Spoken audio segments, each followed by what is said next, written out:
Hello दोस्तों, मैं निशी और आप देख रहे हैं टू वे न्यूज।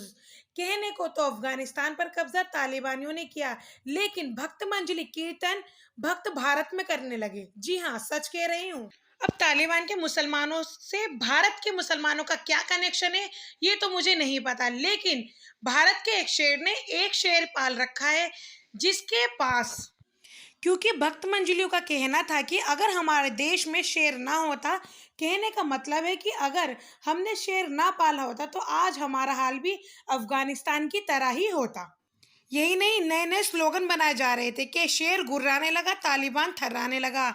लोगों को पकड़कर, मुस्लिम लोगों को पकड़कर उनके मुंह में माइक ठूसे जा रहे थे कि बताओ तुम तालिबान के बारे में क्या जानते हो, तालिबान का तुमसे क्या रिश्ता है, या तालिबान तुम्हें क्या बताकर गया है। जैसे वो अपने सारे मंसूबे मुस्लिम लोगों से पूछकर ये उन्हें बताकर ही करता है।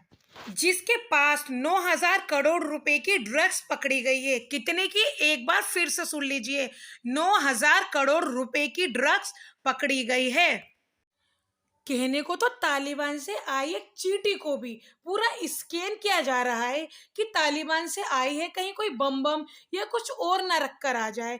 लेकिन कहने की बात है, इतना सारा ड्रग्स सीमा पे से उतर कर आ गया और किसी को कानो कान खबर भी नहीं हुई। अरे फूफा जी ने रातों रात हवाई जहाज से मंगवाया था या खुद जाकर लेकर आए थे, किसी को इस मामले में कुछ नहीं पता। और आप लोगों को पता है कि ये ड्रग्स कहाँ से आई है? अरे तालिबान से, जिसकी चर्चा अक्सर गोदी मीडिया गला फाड़ फाड़ कर करती है। लेकिन अब किसी के मुंह से एक आवाज क्या, थूक तक नहीं निकल रहा। आखिर थूक निकलेगा भी तो कैसे, क्योंकि अडानी के पोर्ट से तालिबानी ड्रग्स जो पाई गई है। चलो, भारत में घुसी अफीम तो घुसी, लेकिन उतरी भी कहाँ? हमारे माननीय नरेंद्र मोदी जी के गुजरात में अडानी के पोर्ट पर। वाह, ये तो वही हो गया सोने पे सुहागा। लेकिन इस सब बात पर गोदी मीडिया तो नींबू की तरह इस बात को पी गया है, कुछ बोल ही नहीं रहा कि क्या हुआ है या क्या नहीं। जब सुशांत केस की बारी आई थी तो गोदी मीडिया कैसे चिल्ला चिल्ला कर कह रहा था, मुझे ड्रग्स दो, ये ड्रग्स है, ये दीपिका चर्सी है, ये रिया चर्सी है। अब क्या हुआ? अब क्यों सबके मुंह में दही जम गया? अब क्यों कोई बोलने का को तैयार ही नहीं है? और अब 3,000 किलो ड्रग्स का नाम ही नहीं ले रहे, जैसे किसी ने इन्हें हाजमे की कोल्ड ड्रिंक पिला दी हो कि डकार लेकर बैठ गए हों। इस बात से तो यही लगता है कि या तो आने वाली नस्लों को नहीं बचाना, या फिर इन्होंने ड्रग्स को भी लीगल कर दिया है। आखिर बात क्या है, बतानी तो थोड़े दिन पहले की बात है, ड्रग्स के लिए मुंबई में लोगों के घरों में घुसने को तैयार थे कैमरा लेकर। क्यों? ड्रग्स के बारे में बात करने।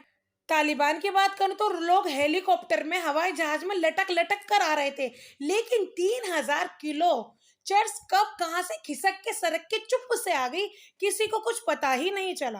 अब 3,000 किलो हीरोइन में क्या पहिए लगे थे कि वो चलती हुई अपने आप आ गई? ये हीरोइन अफगानिस्तान से इंपोर्ट करके लाई गई थी। कोई पूछ रहा था क्या है, तो बता रहे थे कि पाउडर है, क्योंकि तालिबान में या अफगानिस्तान के लोग तो पाउडर लगाते नहीं है, तो सोचा चलो भारत में ही भेज दिया जाए, क्योंकि भारत के लोग तो पाउडर लगाने के बड़े ही शौकीन हैं। अडानी जी के पोर्ट पर युवाओं को मारने वाला जहर पकड़ा गया है, लेकिन गोदी मीडिया ने अपने मुंह पर टेप मार ली है। और आप लोग देखना, जब ये टेप हटेगी तो गोदी मीडिया कहेगी कि चरस हीरोइन तो युवाओं को आने वाले टाइम में महामारी से बचाने की दवाई बनाने के लिए लाई गई है। इस वीडियो में इतना ही दोस्तों, मिलते हैं अगली वीडियो में। तब तक के लिए बाय, सलाम, नमस्ते।